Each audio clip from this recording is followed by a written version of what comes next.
time here. Nelson, White, Birchall, McGregor, their squad. Scotland, they will be quick as well. Singapore and India, and the Indian squad with their tails up. Who knows what they can do?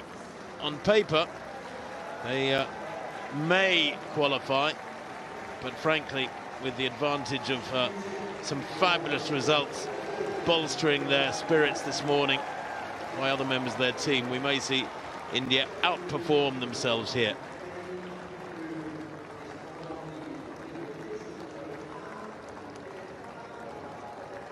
So, the Jamaicans, lead-off athlete, that's Nelson, just adjusting her blocks. England took gold 4 years ago on the Gold Coast ahead of Jamaica, and Nigeria in third.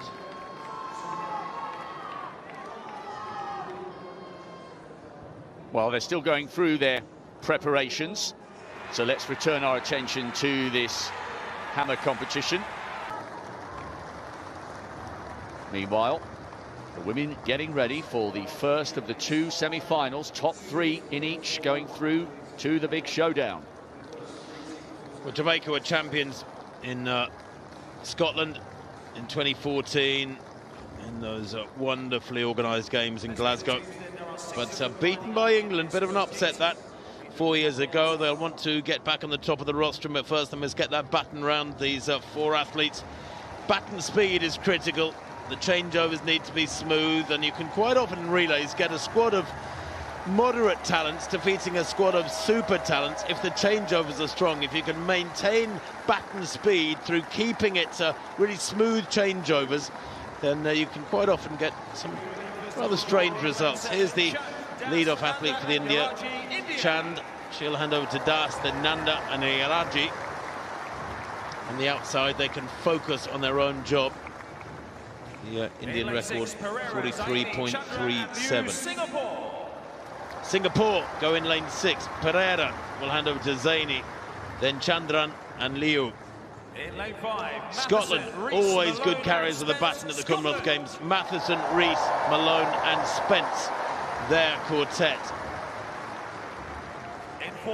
The Jamaicans, well, they start as favourites here, surely, with Nelson, White, Birchall and McGregor making up their foursome.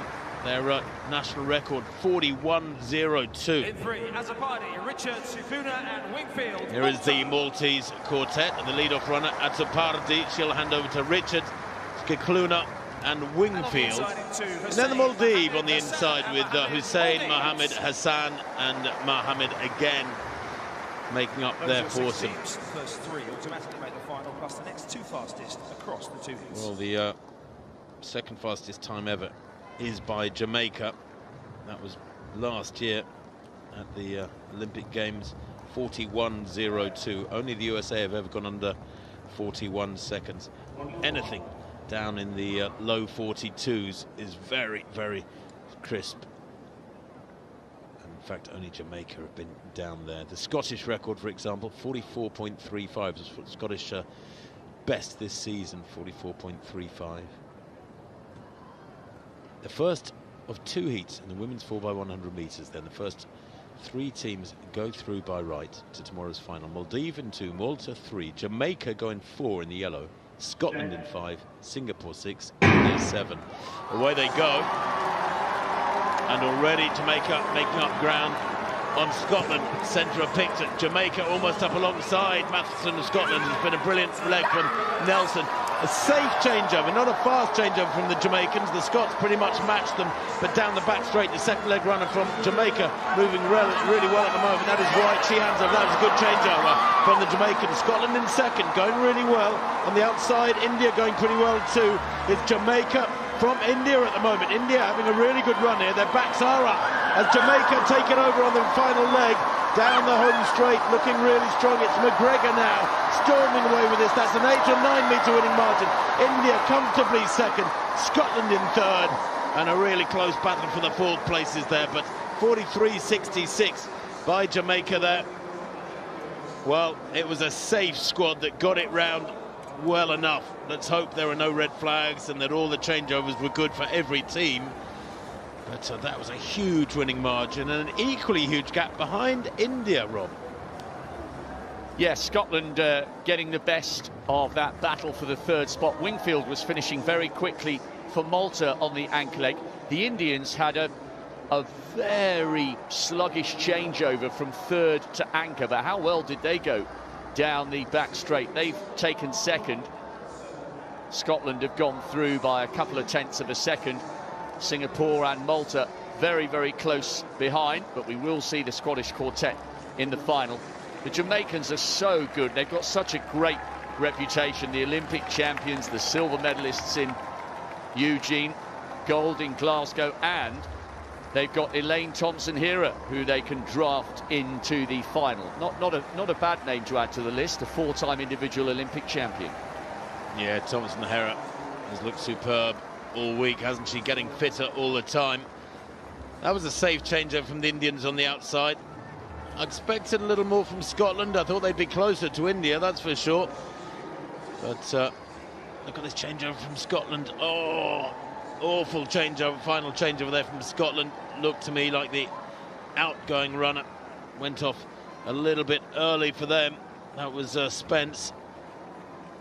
Indeed, they're only just ahead of Singapore, and you'd expect from a well-drilled squad like the Scots a bigger margin. But they are through safely. Sorry, Rob. Yeah, so Jamaica, good, the India Jamaicans. and Scotland. So good, the Jamaicans. You could see Spence coming under a little bit of pressure there for that third spot with the fast finish of Wingfield from Malta. Watch this last changeover for the Indians, just on the left of picture. Took them a while. Can't quite see her, and also, as you said, it was a little bit sluggish from the Scots, but poetry in motion, the Jamaican quartet, and they will be smarting after finishing second to the United States in Eugene. But despite the fact that we've got great teams going in the second of the heats, England as the defending champions, the Jamaicans would surely line up as the joint favourites at least. And England, well, they've swapped victories at the Commonwealth Games with Jamaica. The last four editions have gone Jamaica, England, Jamaica, England.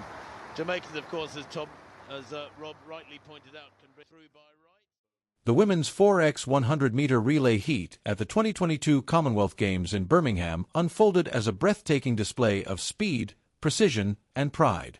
Under the bright lights of the Alexander Stadium, 6 nations, Jamaica, India, Scotland, Singapore, Malta, and the Maldives, lined up with one shared goal: to advance and make a statement on the international stage.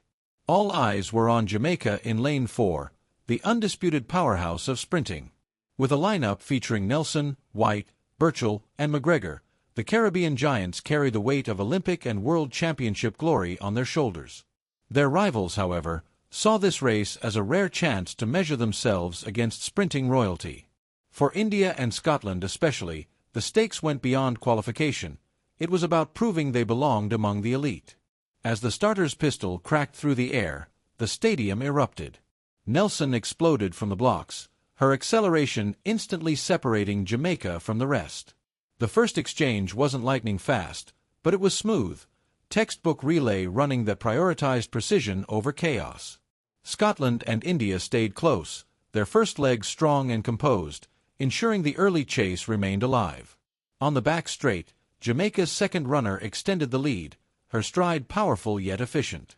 India's second exchange was crisp, keeping them within striking distance, while Scotland momentarily stumbled with a slower baton pass, allowing Singapore to gain momentum.